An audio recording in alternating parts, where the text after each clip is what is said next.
안녕하세요. 이번 시간에는 작가처럼 쓰기 위해서 반드시 알아야 하는 핵심 전략인 플롯에 대한 설명을 드리겠습니다.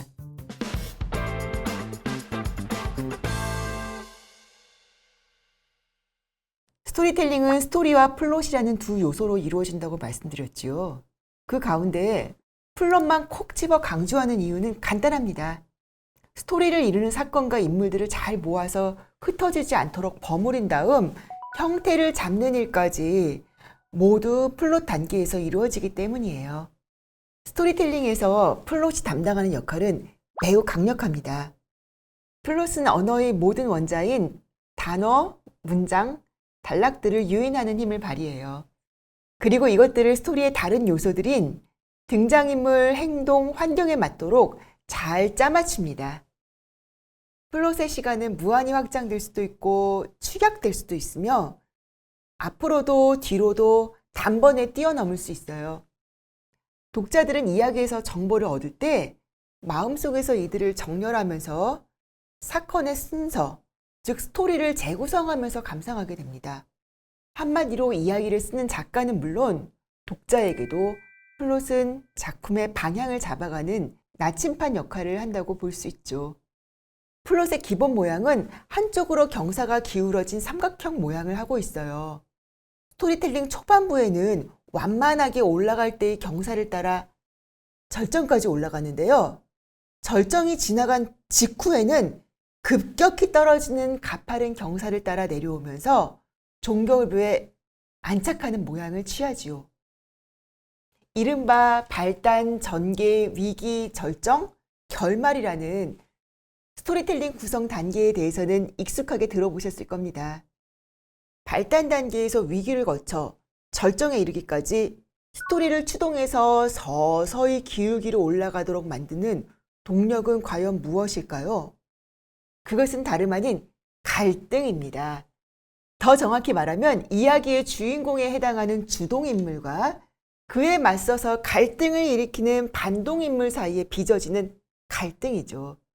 그 갈등이 긴장을 서서히 높여가면서 스토리는 정점으로 다가서고 최고조에 이르러서 절정을 맞이합니다. 절정, 즉 클라이맥스라고 하는 단계는 그 갈등이 해소되면서 벌어지는 일종의 폭발이라고 할 수 있어요. 절정이 지나가고 난 뒤에는 그동안 이야기 속에서 쌓아왔던 갈등이 해소되었기 때문에 긴장이 풀리고 이야기는 결말을 향해서 빠르게 곤두박질 치죠. 마침내 플롯 삼각형의 마지막 꼭지점을 이루는 종결부에 다다르면 이야기 속의 모든 상황도 정리가 됩니다. 하지만 인물들과 그를 둘러싼 환경들은 이야기 시작 전과 시작 후가 달라져 있어요. 그것은 주동인물의 성장이나 성숙으로 나타날 수도 있고 수수께끼가 풀려서 사건이 해결되는 상황으로도 나타날 수 있죠. 어떤 결과로 나타나든지 종결부에 도달한 결말은 이야기가 시작되기 이전 상황과 달라져 있기 때문에 스토리텔링 연구자들은 그러한 종결부를 가리켜 새로운 표준, 즉 뉴노멀에 이르렀다 라고 말하기도 합니다. 갈등 과정에서 축적된 힘이 해소되는 과정을 따라가면서 독자는 짜릿한 재미를 느끼죠. 그리고 마침내 종결부에 이르면 이제껏 경험하지 못했던 새로운 질평을 발견하게 되는 것입니다. 이러한 과정이야말로 스토리텔링에서 얻을 수 있는 참 재미가 아닐까 합니다. 다음엔 이 과정을 잘 정리한 8가지 원칙을 소개해 드릴게요.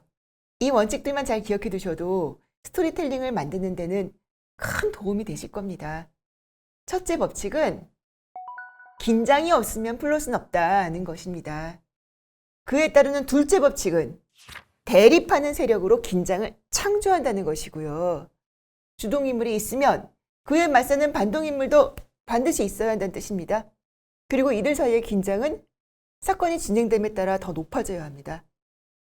그것이 바로 셋째 법칙인 대립하는 세력을 키워 긴장을 고조시켜라 라는 말의 의미입니다.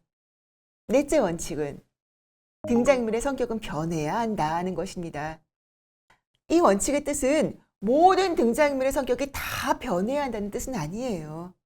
등장인물에는 평면적 인물과 입체적 인물이 있어요. 이 이야기 안에서 성격이 변화하는 복잡한 인물이 바로 입체적 인물입니다. 그에 반해 평면적 인물은 깊이를 갖고 있지 않은 단순한 인물이기 때문에 이야기가 진행되어도 성격이 변하지 않습니다.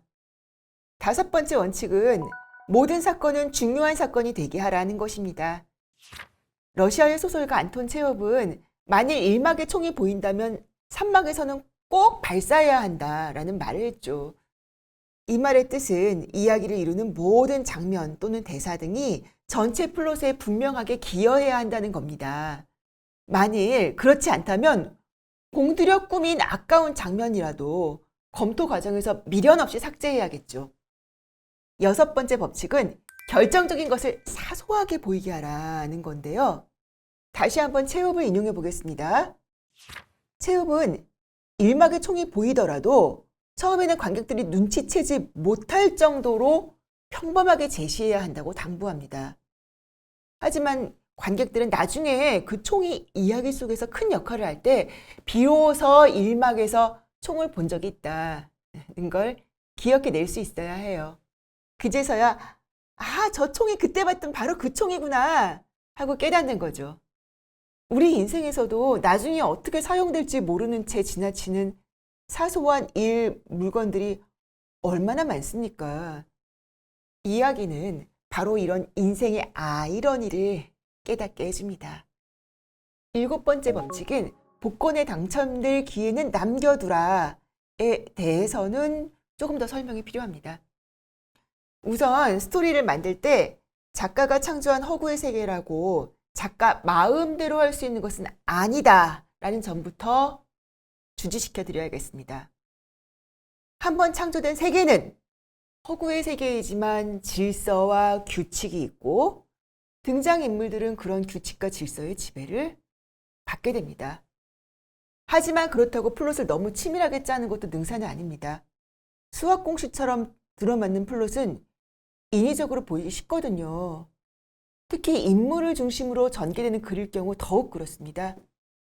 그래서 마치 복권에 당첨될 때처럼 인과관계에서 벗어난 약간의 행운을 이야기 속에 넣는 것도 전체 플롯에 기여할 수 있어요.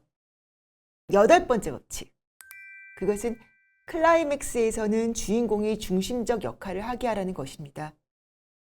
주인공이 아무리 수동적인 인물이어도 절정에서는 반드시 행동의 중심에 서야 한다는 의미입니다. 결정적인 장면에서만큼은 주인공이 행동해야 합니다. 절대 행동을 당해서는 안 됩니다.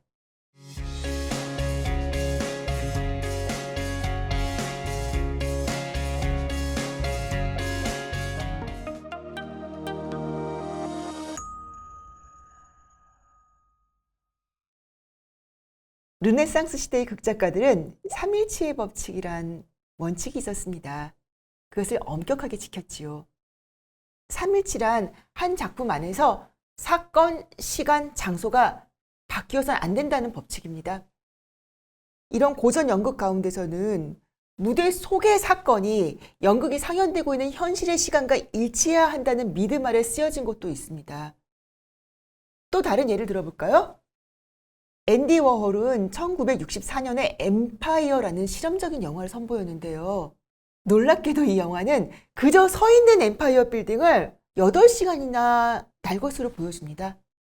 이런 사례들은 무대에 속은 스크린 속에 벌어지는 스토리의 시간과 관객이 경험하는 실제 시간을 일치시키려고 시도한 극단적인 실험입니다. 이 작품 속에서는 사건의 시간, 즉 스토리의 시간과 이 스토리를 관객들에게 재현하는 플롯의 시간이 겹쳐집니다. 작가들은 이런 서사들을 통해서 스토리와 플롯 사이의 경계를 해체하려고 시도합니다. 하지만 이런 실험적 서사 안에서도 당연히 플롯은 존재합니다. 플롯은 스토리와 분리된 채 따로 존재하는 것이 아니라 텍스트 안에서 밀접하게 서로에게 스며들어 있기 때문에 현장에서는 두 용어를 거의 구분하지 않은 채 사용하는 일도 빈번합니다.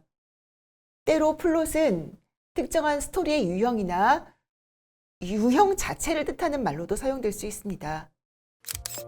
어떻습니까, 여러분? 직접 스토리텔링을 위한 플롯을 짜보실 준비가 되셨습니까? 그럼 다음 시간에는 난해하고 복잡한 플롯 가운데 대표적인 것들을 유형별로 정리한 마스터 플롯에 대해 설명드리도록 하겠습니다.